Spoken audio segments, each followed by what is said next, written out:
আসসালামু আলাইকুম প্রিয় শিক্ষার্থীরা। আশা করি তোমরা সবাই অনেক অনেক ভালো আছো। স্বাগত জানাচ্ছি তোমাদের সবার প্রিয় এবং নির্ভরযোগ্য প্ল্যাটফর্ম সাইমন্স টিউটোরিয়ালে। আজকের ক্লাসটা কিন্তু আর 10টা সাধারণ ক্লাসের মতো নয়। আজকে আমরা এমন কিছু ট্রিক এবং ক্যালকুলেটর হ্যাকস শিখব যা পরীক্ষার হলে তোমাদের মূল্যবান সময় বাঁচাবে এবং মানসিক চাপ এক নিমেষে দূর করে দেবে। তোমরা কি কখনো এই সমস্যায় পড়েছ? পরীক্ষায় একটা অত্যন্ত সহজ বিয়োগ করলে, যেমন তোমরা স্ক্রিনে দেখতে পাচ্ছ 1.9975 -2, সাধারণ নিয়মে এটার উত্তর আসার কথা খুব সুন্দর একটা দশমিক সংখ্যায়, কিন্তু ক্যালকুলেটরের স্ক্রিনে হঠাৎ ভেসে উঠল এমন একটা অদ্ভুত এবং জটিল মান -2.5 × 10⁻³ তখন কেমন লাগে বলো তো? মাথাটা পুরো ঘুরে যায় না? মনে হয় না, আল্লাহ, অঙ্কটা কি ভুল হয়ে গেল? পরীক্ষার হলে এই সামান্য ভুলের জন্য বা ঘাবড়ে যাওয়ার কারণে পুরো একটা অঙ্ক কাটা যায়। তাই আজকে তোমাদের সাইমন ভাইয়া তোমাদের এই ভয় চিরতরে দূর করে দেবে। আজকে আমরা এই একটা অঙ্ক দিয়ে ক্যালকুলেটরের 5টি অত্যন্ত গুরুত্বপূর্ণ ম্যাজিক এবং এর ভেতরের আসল বিজ্ঞানটা শিখব। ক্লাসটা শুরু করার আগে এখনই আমাদের সাইমন্স টিউটোরিয়াল চ্যানেলটি সাবস্ক্রাইব করে নাও এবং বেল আইকনটি অন করে দাও, যেন এমন চমৎকার কোনো শিক্ষণীয় ক্লাস তোমার মিস না হয়।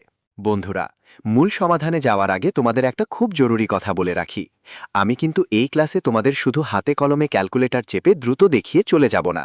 কারণ আমি যদি শুধু হাত দিয়ে চেপে দেখাই, তোমরা হয়তো এখন সাময়িক বুঝবে, কিন্তু পরীক্ষার হলের কঠিন সময়ে গিয়ে সব গুলিয়ে ফেলবে। তাই আমি তোমাদের জন্য প্রতিটা প্রশ্নের উত্তর, প্রতিটা বোতামের কাজ একদম সুন্দর করে স্টেপ বাই স্টেপ এক্সপ্লেনেশন করে স্ক্রিনে লিখে দিয়েছি। তোমরা এখনই এই স্ক্রিনের একটা চমৎকার স্ক্রিনশট নিয়ে রাখো। যখনই তোমরা বাড়িতে একা একা পড়তে গিয়ে কিংবা পরীক্ষার আগের রাতে রিভিশন দিতে গিয়ে সমস্যায় পড়বে, জাস্ট এই স্ক্রিনশটটা বের করে দেখবে। আমি গ্যারান্টি দিচ্ছি, এই স্টেপ বাই স্টেপ লেখাগুলো দেখলেই তোমরা 1 সেকেন্ডে সবকিছু বুঝতে পারবে। এটা তোমাদের পড়াশোনার জন্য একটা লাইফলাইন হিসেবে কাজ করবে। চলো, এবার আমরা আমাদের মূল আলোচনায় প্রবেশ করি এবং স্ক্রিনে থাকা প্রথম প্রশ্নটির গভীরে যাই। প্রশ্ন 1, কিভাবে এই অঙ্কটি ক্যালকুলেটরের মাধ্যমে দশমিকে আনবে এবং কেন আমরা 1 না চেপে 2 চাপলাম? চলো, আমরা প্রথম প্রশ্নের উত্তরটি স্টেপ বাই স্টেপ দেখে নিই এবং এর পেছনের কারণটা ব্যাখ্যা করি। প্রথমে ক্যালকুলেটরের মোড বোতামটি চাপুন। এই বোতামটি মোট 5 বার চাপুন। স্ক্রিনে এবার নর্ম লেখাটি আসবে। নিচে থাকা 3 বোতাম চাপুন। এবার সরাসরি 2 বোতামটি চাপুন। এখন আসে আসল এক্সপ্লেনেশন। তোমরা অনেকেই না জেনে শুধু বোতাম চেপে যাও, কিন্তু ভাইয়া তোমাদের বুঝিয়ে দিচ্ছি কেন আমরা এখানে 1 না চেপে 2 চাপলাম। ক্যালকুলেটরের ভাষায় 1 মানে হলো নর্ম 1 এবং 2 মানে হলো নর্ম 2।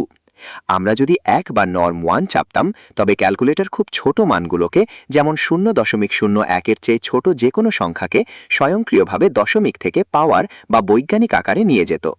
যেহেতু আমাদের অঙ্কের উত্তর হচ্ছে 0.0025, যা কিনা 0.01-এর চেয়ে ছোট, তাই নর্ম 1 মোডে থাকলে ক্যালকুলেটর ওটাকে জোর করে পাওয়ারে রূপান্তর করে -2.5 × 10⁻³ বানিয়ে ফেলে।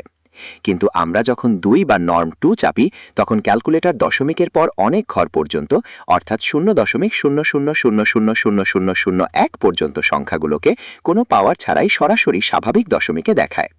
তাই আমাদের কাঙ্ক্ষিত উত্তরটি সুন্দর এবং স্পষ্ট দশমিকে দেখতে আমরা 1 না চেপে 2 চাপলাম।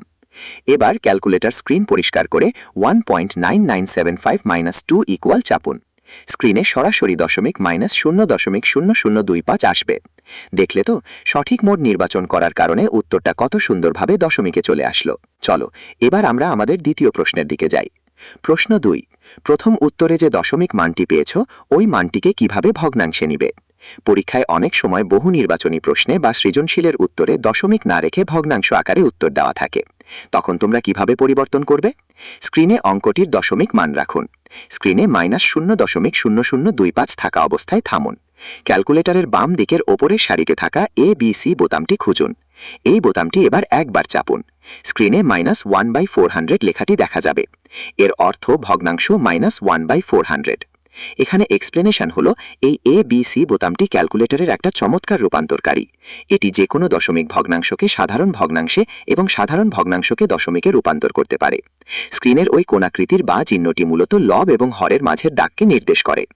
প্রশ্ন 3, দ্বিতীয় উত্তরে যে ভগ্নাংশ মানটি পেয়েছ ওই মানটিকে কিভাবে আবার পাওয়ারে নিবে। এখন ধরা যাক উচ্চতর কোনো হিসাবে আমাদের এই ভগ্নাংশ থেকে আবার পাওয়ারে বা ইঞ্জিনিয়ারিং ফরম্যাটে যাওয়ার প্রয়োজন হলো। তখন আমরা কি করব? স্ক্রিনে অঙ্কটির ভগ্নাংশ মান রাখুন। ক্যালকুলেটরের মাঝের সারিতে থাকা ইএনজি বোতামটি খুঁজে নিন।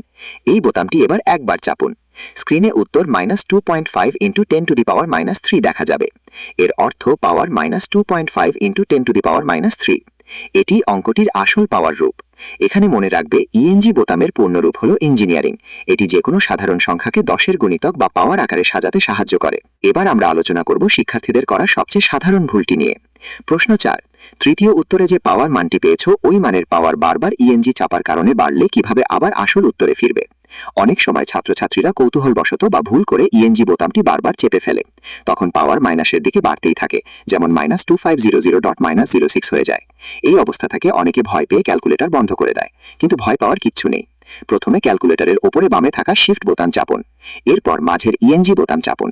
এই দুটি বোতাম পর্যায়ক্রমে কয়েকবার চাপুন। এতে স্ক্রিনের পাওয়ার কমতে থাকবে।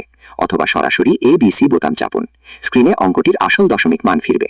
এর গাণিতিক ব্যাখ্যা হলো শুধু ইএনজি চাপলে পাওয়ার মাইনাসের দিকে বাড়ে, আর শিফট চেপে ইএনজি চাপলে তার বিপরীত কাজ হয়, অর্থাৎ পাওয়ার প্লাসের দিকে কমতে কমতে শূন্য হয়ে যায় এবং আসল দশমিক মান ফিরে আসে।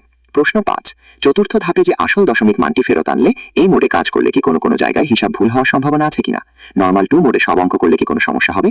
তোমাদের মনে অনেকেরই এই প্রশ্নটা বা ভয়টা থাকে যে ভাইয়া এই নর্মাল 2 মোডে রেখে যদি আমি পরীক্ষার সব অঙ্ক করি তবে কি কোনো সমস্যা হবে বা রেজাল্ট ভুল আসবে? ভাইয়া তোমাদের একদম বৈজ্ঞানিকভাবে বুঝিয়ে দিচ্ছি, বিন্দুমাত্র কোনো সমস্যা হবে না এবং কোনো অঙ্কের উত্তর ভুল আসবে না। নর্মাল 2 মোডে সব স্বাভাবিক এবং সাধারণ হিসাবের উত্তর একদম 100% পারফেক্ট আসবে। এই মোডটি ক্যালকুলেটরের কোনো মৌলিক সূত্র পরিবর্তন করে না, এটি মূলত দশমিক দেখানোর স্ক্রিন লিমিট বা সীমানা সুন্দর করে ঠিক করে দেয়। এই সুবিধা হলো ছোট ছোট মানগুলো হুট করে পাওয়ারে না গিয়ে সরাসরি দশমিকে দেখায়, যা আমাদের চোখ সহজে পড়তে পারে।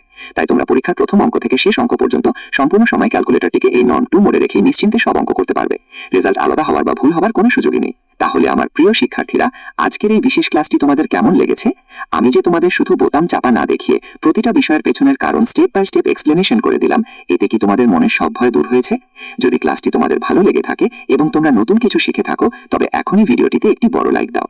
তোমাদের বন্ধুদের সাথে ক্লাসটি অবশ্যই শেয়ার করো, যেন তারাও এই সমস্যা থেকে মুক্তি পায়। আর স্ক্রিনশটটা কিন্তু অবশ্যই মোবাইলে যত্ন করে রেখে দেবে। দেখা হবে পরবর্তী কোনো ধামাকা ক্লাসে নতুন কোনো গাণিতিক ট্রিক্স নিয়ে, শুধুমাত্র তোমাদের প্রিয় সাইমন্স টিউটোরিয়ালে। সবাই অনেক ভালো থাকো, সুস্থ থাকো। আল্লাহ হাফেজ।